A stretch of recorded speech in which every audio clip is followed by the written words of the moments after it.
Qualified ka ba na makatanggap ng cash allowance for teachers o ang dating chok allowance? Yun po ang pag-aaralan natin sa video na ito. Mga kaibigan, panoorin nyo hanggang sa dulo ang video na ito dahil ang mahalagang impormasyon ay matatagpuan natin sa dulo ng video na ito.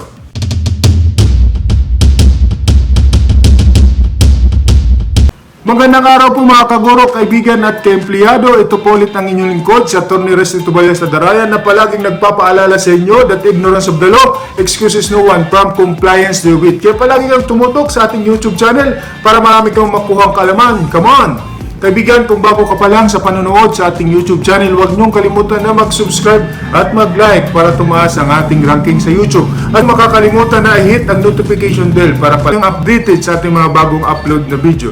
Mga kaibigan, bisitahin mo rin kami sa aming Facebook page at Atty. Resty Adarayan. Kung gusto mo, follow us on Twitter at Atty. Resty Adarayan. Huwag niyong kalimutan na i-share ang ating video at mag-comment kayo sa baba sa comment section kung mayroon kayong nais na topic na i-discuss natin.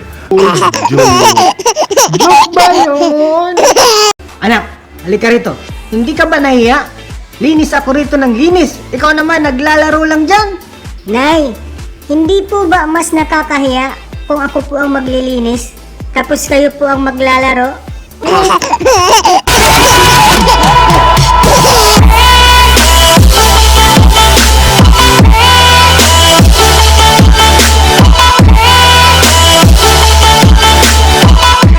Pag-usapan natin ngayon mga kaguro ang guidelines of the grant of cash allowance to teachers. This is based on Department Order number 10 series of 2020 dated June 8, 2020. What is the purpose of the cash allowance for teachers? In constant effort to capacitate and empower teachers, the Department of Education is continually expanding the welfare and benefits through the grant of cash allowance for teachers, which is formerly known as chok allowance. This allowance is intended to augment expenses incurred and spent by teachers in the actual performance of their teaching responsibilities. So ayan, magandang balita po yan mga kaguro.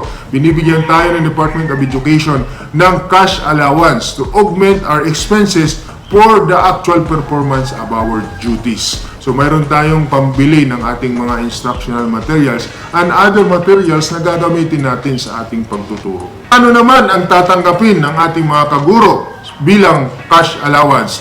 3,500 pesos for this year. To the scope of the policy of the grant on the cash allowance.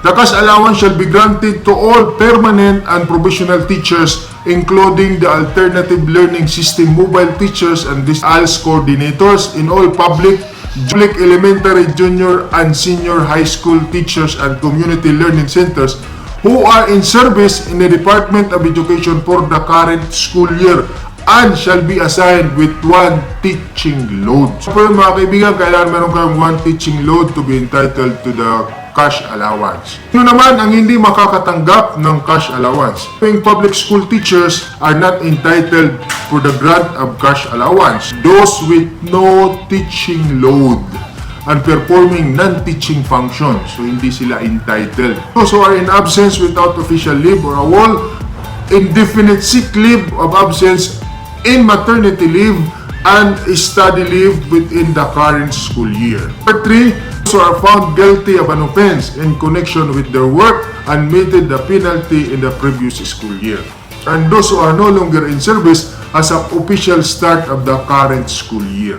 Guidelines and procedures. Allowance shall be given to entitled public school teachers not earlier than the official start of every school year as stipulated in annual issuance on the official school calendar. Narin natin kanina that teachers who will assume duty beyond 30 calendar days after the official start of the school year shall be eligible for cash allowance on a pro rata basis. Ano naman ang maaaring paggamitan ng cash allowance? The cash allowance for teachers shall cover the expenses for teachers for the purchase of teaching supply and materials, tangible or intangible, for implementation or conduct of various modes of learning delivery. So ito ang mahalagang impormasyon, mga kaibigan. Kailangan pa ba ng resibo para ikaw ay mabigyan ng cash allowance? Ang impormasyon mga kaibigan, kailangan mo pa bang magpakita ng mga resibo ng iyong pinamili ng mga teaching materials or supplies para ikaw ay mabigyan ng cash allowance?